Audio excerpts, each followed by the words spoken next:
ದೇಶದ ಎಲ್ಲ ರೈತರ ಐಕ್ಯತೆ ಚಿರಯುವಾಗಲಿ.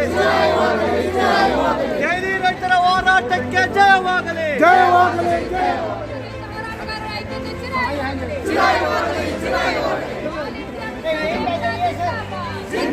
मिश्रा जी से हाथ जोड़कर बेनती है कि एक बार अगर देश का यूनिटी टूट गया तो वो वापस नहीं आ सकता. अपना घर बार सब छोड़ के ಈಗ ಬೇಸಿಗೆ ಕಾಲದಲ್ಲಿ ಅವರ ನಾಲಿಗೆ ತಣ್ಣಗಾಗಿ ಹೋಗ್ತಾ ಇದೆ, ಅದಾಗವರೆಗೂ ನಾವು ವಾಪಸ್ ಹೋಗೋದಿಲ್ಲ ಅಂತ. एक लीडर अपने खुद के दिखावे के लिए वहाँ नहीं आता. किसान आपको अपनी पूरी जायदाद देने के लिए तैयार हो जाता है. कॉरपोरेट घरानों को मदद करना, उनके बिजनेस में बढ़ावा. आप देख रहे हैं आपकी आवाज़. किसानों का एक डेलीगेशन गया हुआ था दिल्ली को, जो किसानों के साथ एहतजाज करने. आज वो बेंगलुरु फिर वापस आया हुआ है. चलिए हम उनसे बात करते हैं. तो जो यहाँ से किसान गए थे, आज हम उनका वेलकम करने के लिए रेलवे स्टेशन पे आए हैं.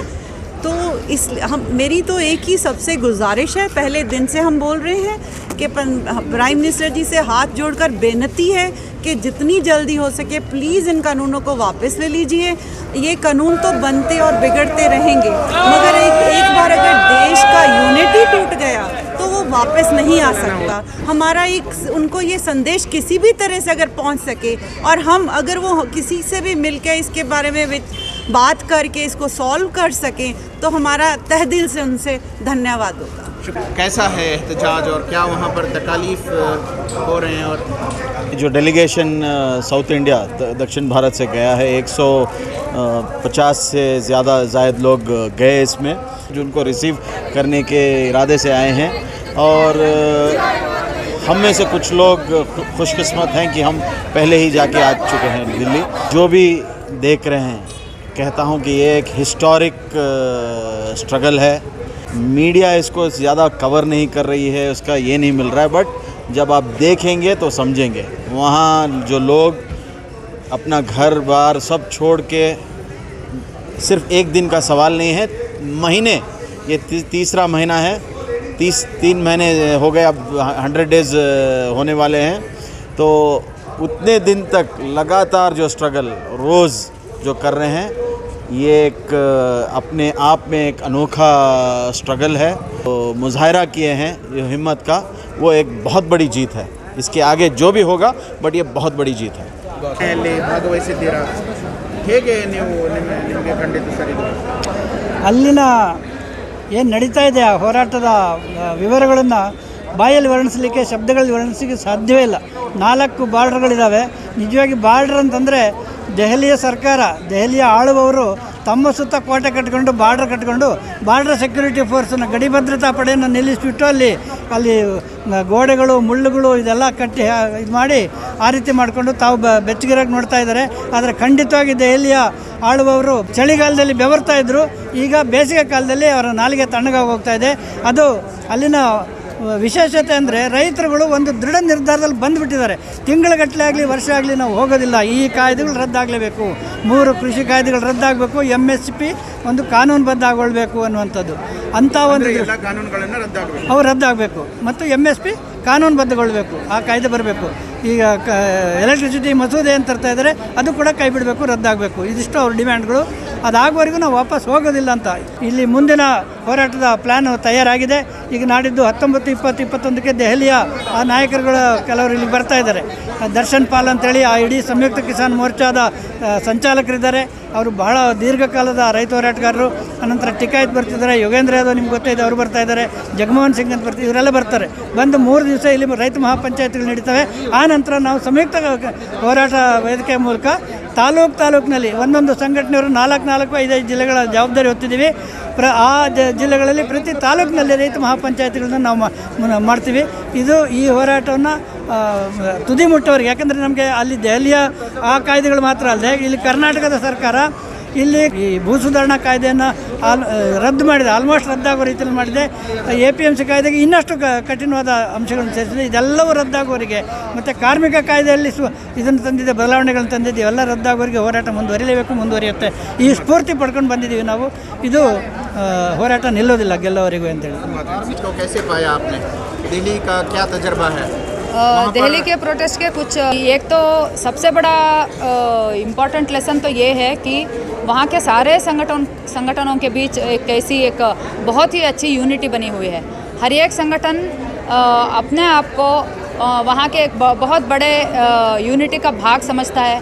कोई एक लीडर अपने खुद के कोई भी दिखावे के लिए वहाँ नहीं आता।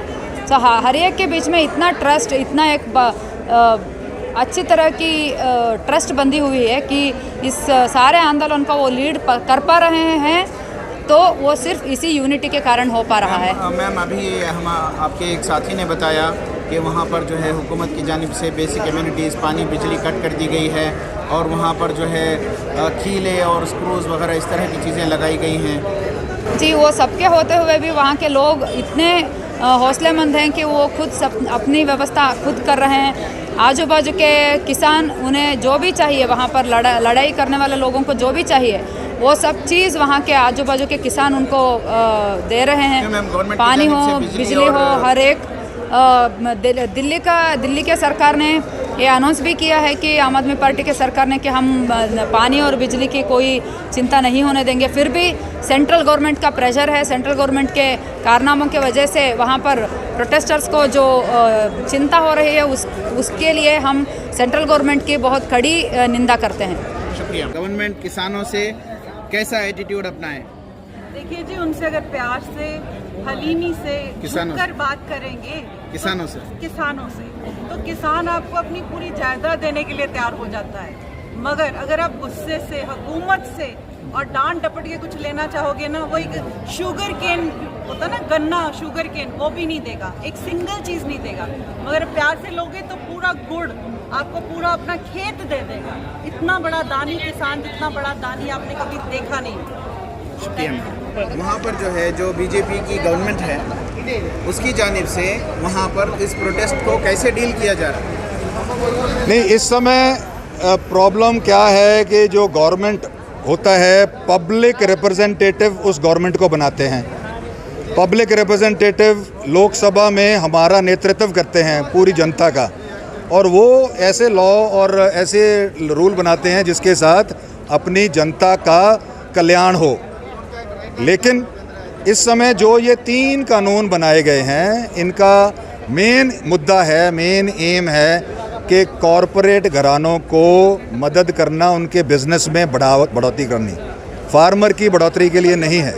इसीलिए सारे फार्मर अपने हक के लिए, ये सिर्फ कुछ रिक्वायरमेंट नहीं है, सिर्फ वो जो आपने बनाए थे 3 कानून, और वो भी बड़ी जल्दी कोरोना काल में ऑर्डिनेंस जारी करके बनाए, राज्यसभा में वॉइस वोट में पास कर दिए, जब कभी नहीं हुआ इतने सालों में। उसका प्रॉपर वोटिंग होना चाहिए, मेजॉरिटी में है तो पास हो गया करके बोल दिया।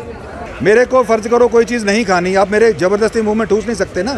तो वही फार्मर कर रहे हैं कि हमारा बेसिक रिक्वायरमेंट क्या है। आप क्या कहते हैं इस बात पर कि अपोजिशन जो है, कांग्रेस और अपोजिशन बहका रहा है, आपको मिसलीड कर रहा है, मिसगाइड कर रहा है? नहीं, किसी को कोई मिसलीड नहीं। मतलब फार्मर कैसे मिसलीड हो जाएगा? फार्मर के तो वो रिप्रेजेंटेटिव हैं, जो अगर कल कांग्रेस पावर में थी, आज बीजेपी पावर में है, लेकिन हैं तो पब्लिक सर्वेंट, पब्लिक रिप्रेजेंटेटिव। उनको पब्लिक की बात सुननी है या नहीं सुननी। रूल क्या होता है कि सभी के लिए अगर अच्छा करने के लिए एक रूल बना दिया, उसको फॉलो करना है।